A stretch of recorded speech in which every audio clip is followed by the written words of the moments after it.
Does this work with headphones in? I don't know. Um, Alright, Chapter 29. Baden stood and then crossed the hall.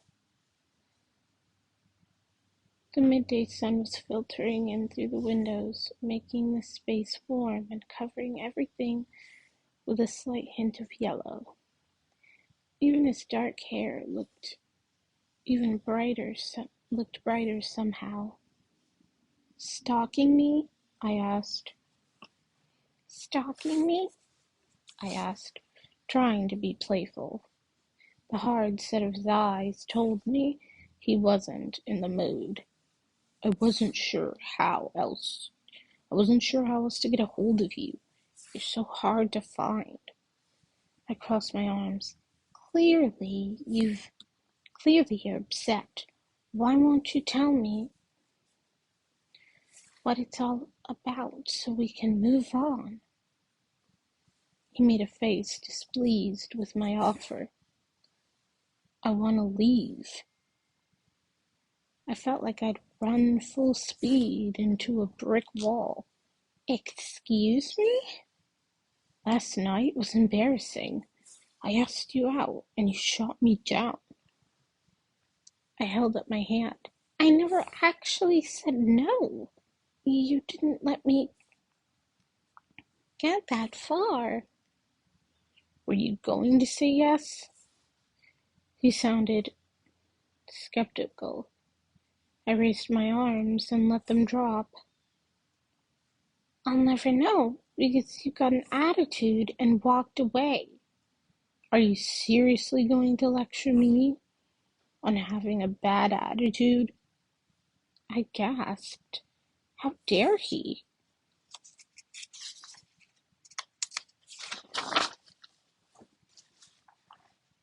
I got close to him, though even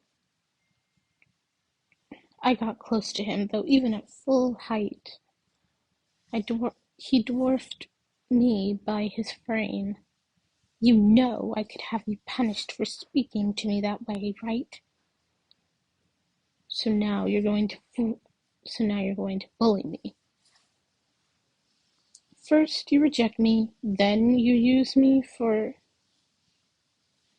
a little snippet of entertainment on the report, and now I'll have to spend my entire morning tracking you down after you told me you would meet me during breakfast. You're one person out of 20. I had work to do. How self-centered can you possibly be?" His eyes widened, and he pointed at his chest. "Me? Self-centered?" I tried to tuck my heart away, refused to let him hurt me. You were one of my favorites. I was going to keep you around for a long time. My family liked you, and I admired your talent." "I don't need your family stamp of approval. You were nice to me for a little of an hour. Then you disappear, and it's like nothing happened at all. I have the freedom to leave, and I'm ready to go.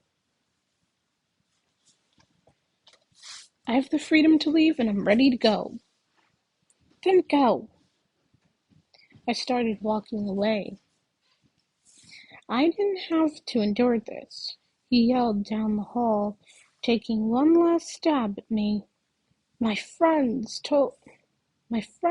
all told me I was crazy to put my name in. They were so right. I kept going. "You're pushy. You're selfish. What was I thinking?" I turned a corner, even though it didn't lead to where I was going. I could find my way, eventually. I held it in. keeping the brave face I'd been taught to have. No one could know how that hurt. After a trip that took twice as long as it should have, I finally made it to the third floor. I started crying the second I hit the landing, unable to stay composed any longer. Baden's words released themselves in my head, and I clutched my stomach, feeling them like literal blows. Before any of the boys had shown up, I'd always had a list of ideas of how to get rid of them. I'd plan on making them so angry they'd say plenty of those things that Baden had just said. Baden say plenty of the things Baden just had. But I'd done nothing to provoke him, and he said them anyway. What was so wrong with me that I just got rejected simply for being myself? And his last words did exactly what he wanted them to. They looked like I had millions of choices when I drew the names nearly a month ago. How many men had entered because they already objected to me on some level? Did people think I was pushy? Selfish? Which were the public enjoying more? Sweet moments between me and the boys, were the moments when I looked like a failure? I straightened up to head to my room, only to see that Eric was waiting outside my door for me and had undoubtedly just watched me my crying fit. I swiped at my face, trying to clean up, but there was no hiding the puffy eyes or red cheeks. Eric seeing me like this was almost as bad as the original issue, but the only way to make it seem as if it was nothing was to act as if it was nothing. I walked over to Eric, achingly aware of the sadness in his eyes, and he bowed as I approached. I feel like maybe I've come at a bad time, he said, the tiniest hint of sarcasm in his voice. I smiled, ever so slightly. I answered, acknowledging my hurt against my better judgment. Still, I'm happy to help you if I can. Eric pressed his lips together, unsure if he could go on. I want to talk to you about Henry. He didn't send me.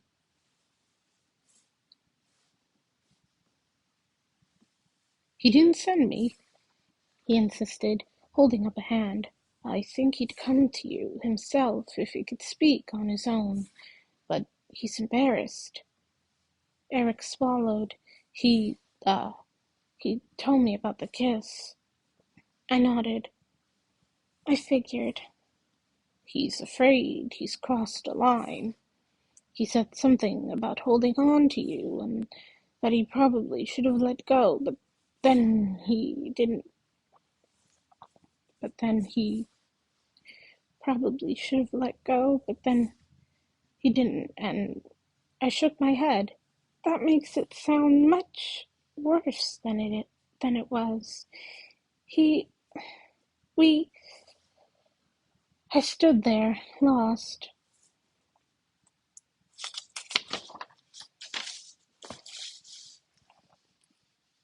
We were trying to communicate, and when the words didn't work, well, that did. For some reason, I was upset. Admitting this to Eric, even though he already knew everything. So you're not cross with him? I heaved out a breath, almost laughing, because the idea was so bizarre. No, he's one of the kindest people I know. I'm not upset with him in the slightest. Eric nodded. Would it be all right if I told him as much? Absolutely. I wiped at my eyes again, pulling off smudged eyeliner in the process. Ugh. Are you okay, Your Highness? His voice was so tender, but mercifully lacking pity. I almost explained what had happened to him, but it was borderline inappropriate. It was one thing to talk about Henry, but another to discuss the other suitors at length. I am, or will be. Don't worry about me. Just make sure Henry's all right. His expression changed slightly, and I could see the weight of that roll in his eyes. I do my best.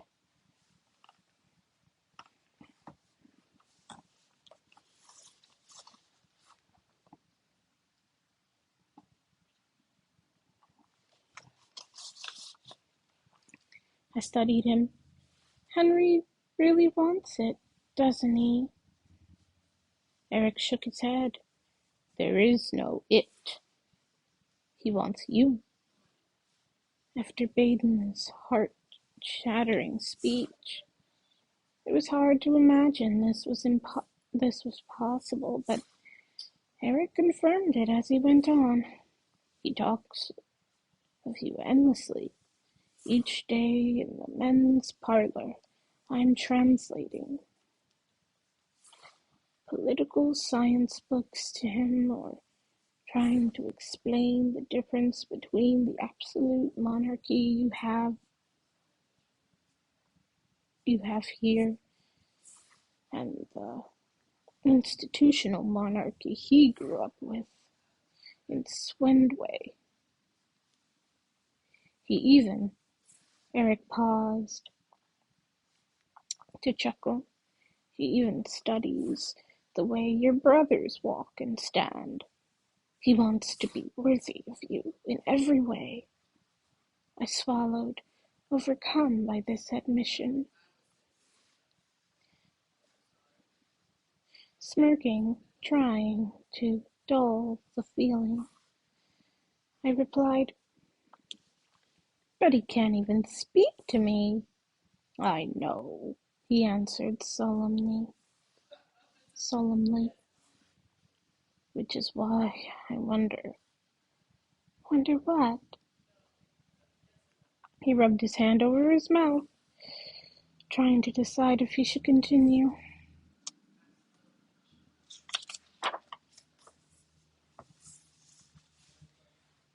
It's easiest to learn new languages when you're a child, and it can be taught later in life, but the accent will probably always be bad. Henry simply has a difficult time retaining it. At the rate he's going, it will be years before you'd be able to carry on the most basic conversations. And the nuances of languages, slang and colloquialisms would take years by that. Would you understand what that, would you understand, or do you understand what that would mean? That I wouldn't be able to communicate, with him for who knew how long. By that time, the selection should end. We still would hardly know each other. I do. Two small words, but they felt massive, like they were filling up the entire hallway, crushing me. I just thought you should know that. I wanted you to be aware of what things might look like if you had developed feelings for him too. Thank you, I breathed. Do you? He said suddenly. Have feelings for him? I'd been so emotional already that sent me into a tailspin. I honestly have no idea how I feel about anything. Hey, he reached out a hand before thinking better of it. I'm sorry. I was being nosy. That's really none of my business. And you're obviously having a rough day. I'm an ass. I wiped at my nose. No, you're trying to be a good friend. To him, to me. It's no big deal. He'd tucked his hands behind his back. Well, I am. Well, I am, you know. Huh? I sighed, seeming embarrassed. He sighed, seeming embarrassed. Your friend, if you need one. This was such a simple offer, yet generous in a million ways. I couldn't imagine having a better one. I couldn't imagine having a better one. He beamed,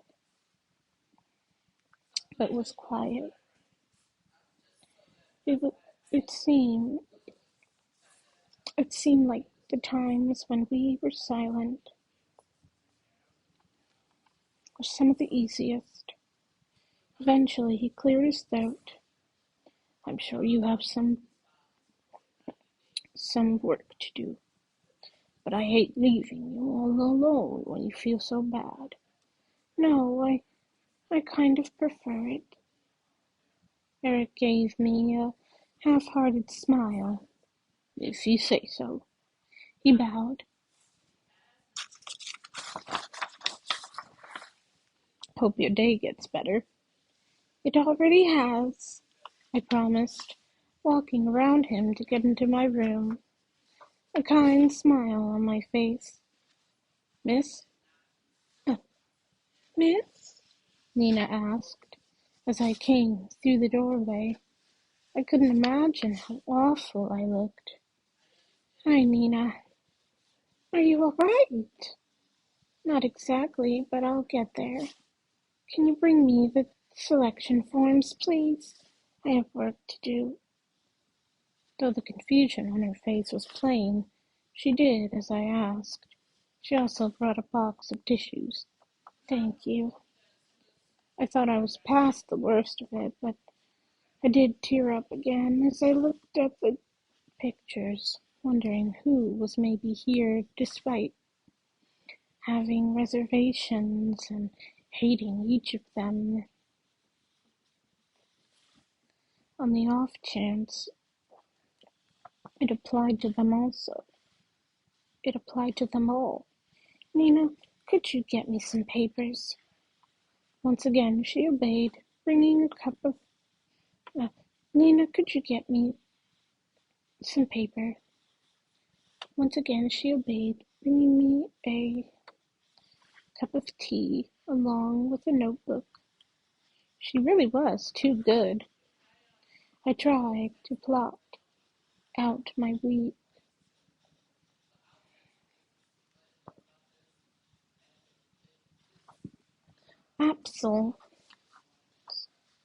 Apsel's application said he played the piano, so I'd arrange for us to work on duets tomorrow morning, and in the early evening I'd walk outside with Tavish. Monday would be tea with Gunner for a photographer for a photographer for a photography walk with Harrison. Dad would probably love that. I finished my plans and set down my pile of papers beside me. Without a word, Nina started the bath. bath. I sipped the last of my tea and put the cup back on the table next to the pot so she wouldn't be too gung-ho, so she wouldn't have to go hunting for it later. In the bathroom, more was filling the air. Steam was filling the air, and I had planted myself in front of the mirror, pulling pins out of my hair. Between the soothing water and Nina's calming presence, I was free. I was. I was free from most of Baden's harsh words. By the time I was ready to dry off. "Do you want to talk about it?" Nina asked, quietly, pulling a brush through my hair. "There's not much to say. People would throw food at me. People would throw words at me. And I have to be strong. Stronger than that if I was going to survive."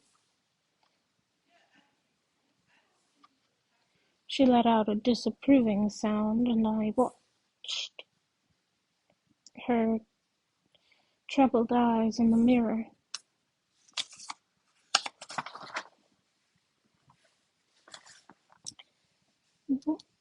"What?"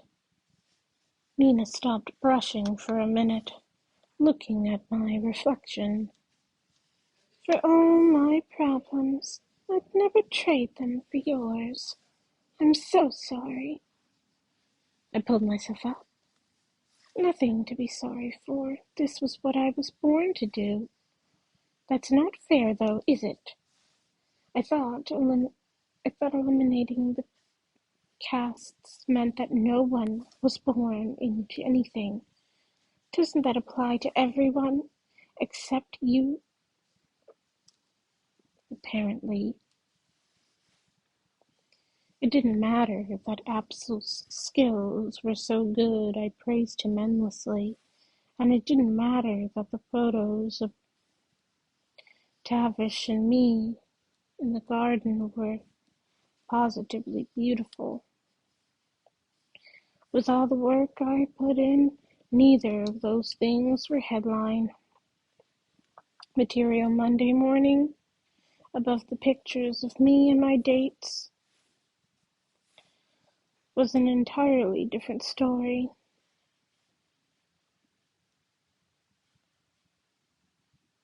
"It's work," screamed the headline above a candid shot of me yawning.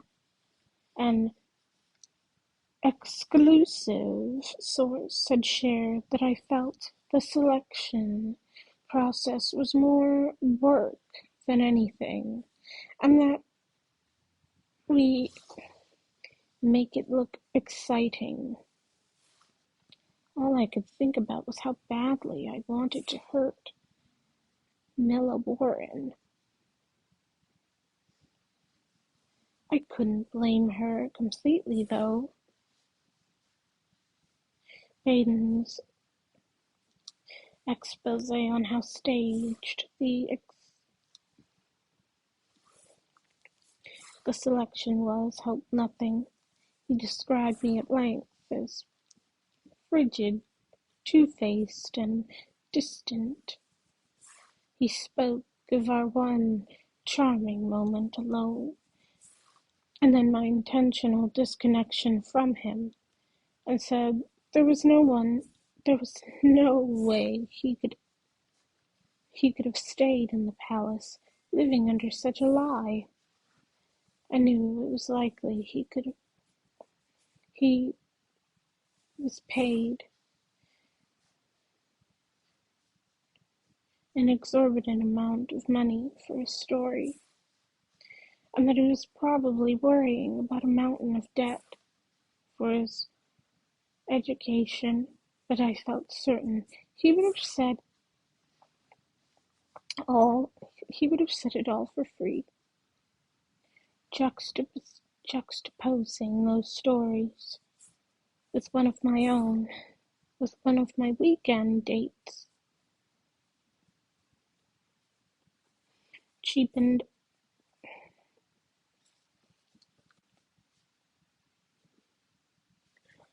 everything about them.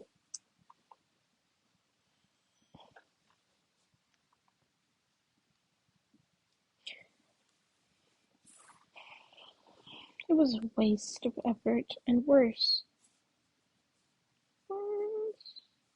it was visibly taking a toll on Dad. Weeks had passed. He still had no idea how to address the caste issues, and pockets of rioters were calling for the end of the monarchy. I was failing in every possible way. After breakfast, I went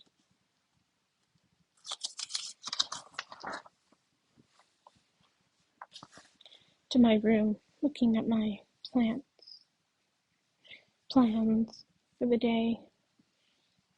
Were they worthless now? Was there a way to make the dates better? I heard a knock and turned to see Kyle standing at the door. I ran into his arms without a second thought. Hey, he said, holding me tight. I don't know what to do. Everything's just getting worse and worse. He pulled back and lowered his eyes to meet mine. Some of the guys are confused. They don't know if they're being used. They don't know if they're being used.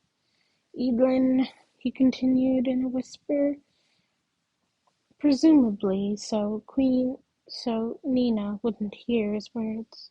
I know her first kiss was for show. Is it all for show? If it is, you need to come clean. I stared into his eyes. How had I thought of it? How had I ever thought he was anything less than smart and funny and handsome and kind? I didn't want to respond in a whisper, so I signaled for Nina to leave, and when she had closed the door behind her, I faced him again. It's complicated, Kyle. I'm a very intelligent person. Explain.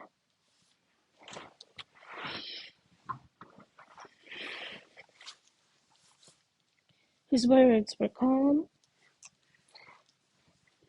an invitation more than a demand. If you had asked me the night before everyone came, I would have said it was all a joke. But it's not anymore, not to me.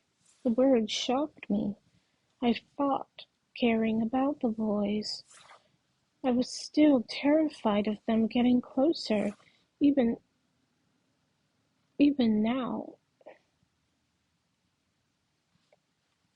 Now Kyle was walking the edge of my comfort zone, and I was unsure how I'd manage if he pushed himself over the line. You mattered to me. You mattered to me, I confessed. A lot. A lot of you do, but I think... But do I think I'll get married? I shrugged. I can't say. That doesn't make sense. Either you want this or you don't. That's not fair. When your name was called, do you want to participate? Would you say the same thing now? I didn't realize how tense he'd become until he let out a breath and closed his eyes. Okay, I can understand that. It's been harder than I thought, with so many disasters along the way, and I'm not as good showing my emotions as other girls. So it comes across like I don't care.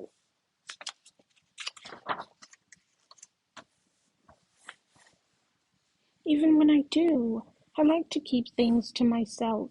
It looks bad, I know, but it's real. He'd been around me long enough to know it was true. You need to address this. You need to say something publicly about that story. He insisted, his eyes focused on mine. I rubbed my temple. I'm not sure that's a good idea. What if I somehow make it worse? He poked my stomach, something we hadn't done since we were children. How can the truth make anything worse? Well, that confirmed all my anxieties.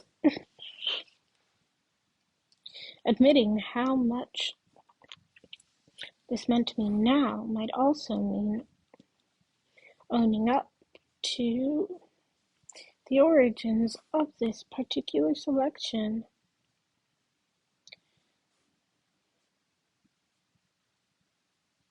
With the way things were going, that wouldn't win me any sympathy. He turned me around and pointed me toward my table and chairs. Here, let's sit down. Let's sit for a minute.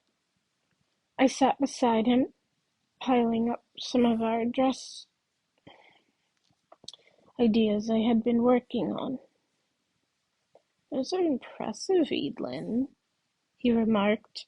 I gave him a weak smile. Thank you. But it's really just a bunch of scribbles. Don't do that. Don't make it seem like it's not important. I remember those words, and they soothed me. I remembered those words, and they soothed me. Kyle pulled over a handful of the pencils and started some sketches of his own. What are you drawing? I asked, looking at the little boxes, an idea I've been experimenting with. I've been reading about some of the poorer provinces. One of their bigger issues is housing right now. Because of the manufacturing boom? Yeah, he continued to sketch, making practically perfect straight lines. Dad did what he could to discourage more industrial growth in some of the primarily agricultural provinces. It was good for everyone if things could be processed where they were grown. But as that took off, more and more people moved to be closer to those areas, meaning not everyone had adequate housing. I know. I know a little bit about how much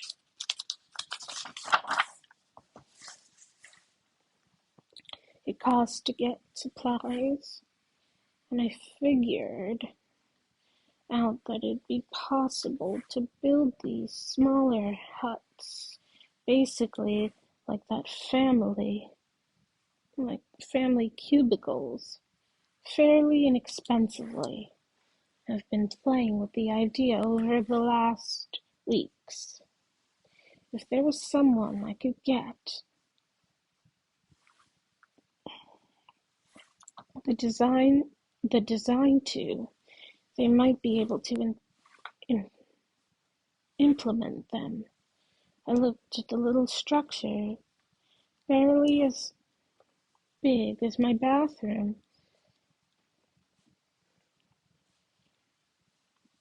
abutted against an identical box. They each had a door and a side and a side-facing window, a little tube at the top caught rainwater, and a small bucket collected it by the door. Vents lined the top, and a small tarp jutted out in front, shading the front of the space. They look so tiny, though, but they'd feel like a mansion if you were homeless. I exhaled, thinking that was probably true. There can't be space for a bathroom in there.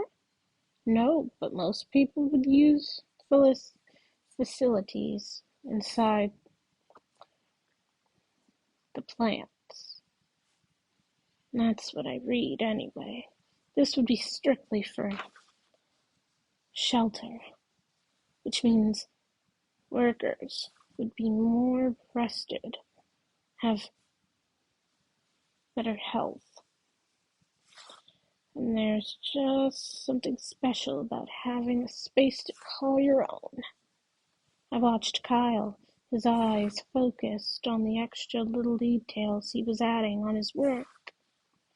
I knew that hit home for him, that he was aching for anything that truly belonged to him. He pushed the paper away gently, adding more to the others. Not nearly as exciting as a ball gown. Not nearly as exciting as a ball gown, but that's all I know about drawing, he concluded with a laugh. And you do it so well. I just wanted to distract you with for a minute, but I don't know what else to do. I reached over and held his hand. That you came at all is enough. I shouldn't let myself sulk too much anyway. I need to come up with a plan of action, like talking about it. I shrugged. Maybe I have to speak with my dad first. I could tell he thought I was being silly, but he didn't know what was going on, not really. And even as someone in the know, it was hard to understand. Thanks for coming, Kyle. I owe you one. You owe me two. I'm still waiting for that chat with your mom. He winked, not too upset I hadn't delivered yet.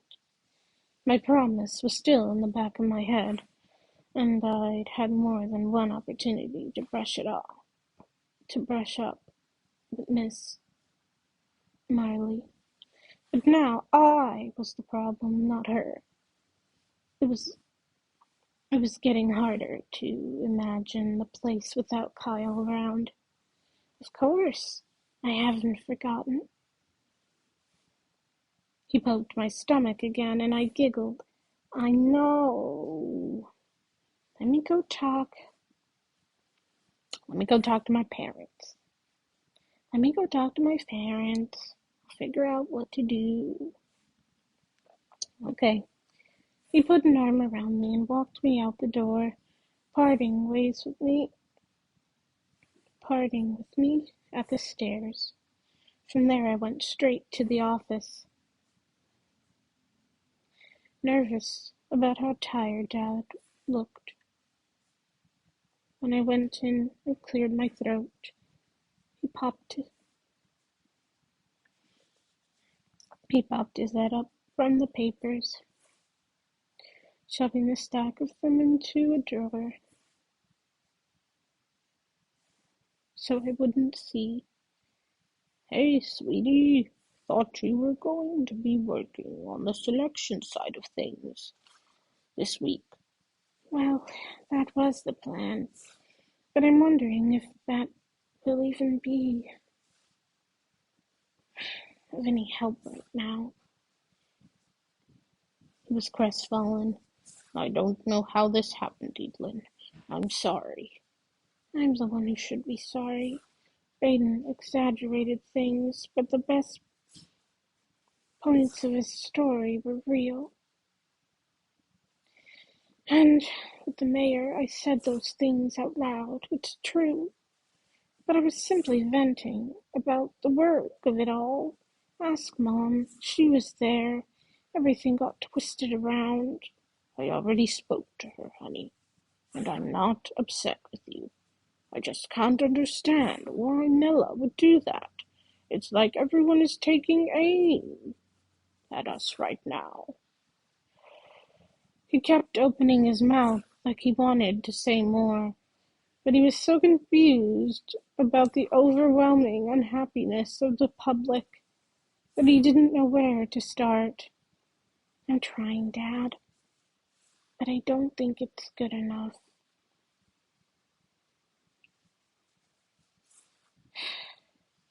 Which made me wonder if maybe we wanted to try something different. He shrugged. I'm up for most anything at the moment.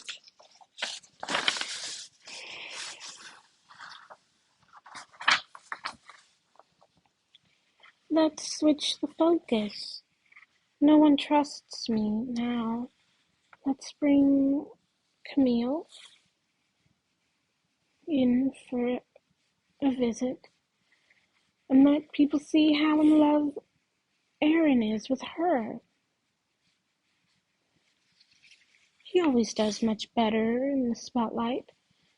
I can come in and talk about their influence on me, and then we can pick up with the selection shortly after, trying to blend one love story into another.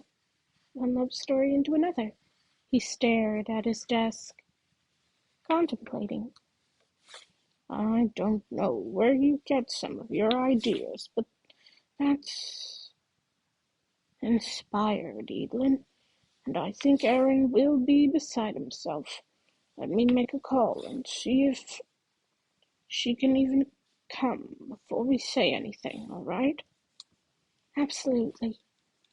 I want you to plan a party for her.